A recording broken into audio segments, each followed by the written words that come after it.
we now have to deal with the real crux of this story. And that is women making false accusations against men.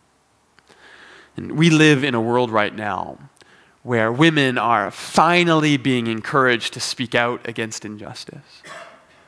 And we are finally, as a culture, starting to pay attention to those stories. And you will hear slogans like "believe women" and "trust women." And this could be, on its surface, read as a counter-narrative to that movement. And I'm not going to pretend that women never lie, but I will say that to read this story in that way would be to completely miss the point. Because everything in this tale has been leading us to notice the structural imbalances of power in the story. There's a father who prefers one son over the others.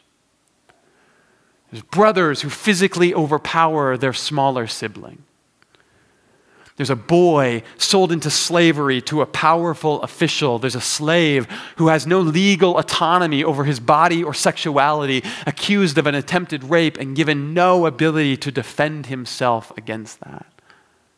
And to arbitrarily take the categories from this story and then map them onto our experience of the world with no awareness of the intersectionality that shapes our world is to completely miss the point of the story.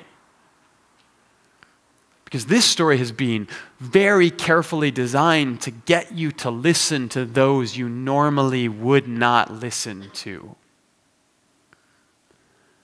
And maybe for some of us that means different people. Maybe we have not listened to women. And maybe we have not listened to First Nations. And maybe we have not listened to prisoners and the poor and the elderly. And maybe we, like Joseph, have been the ones who have not been listened to before.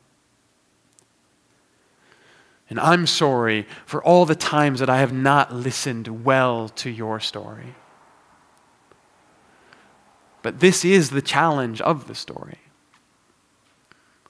That we might become aware of and then break through and then begin the long, slow work of dismantling all of the imbalances that we place structurally around ourselves.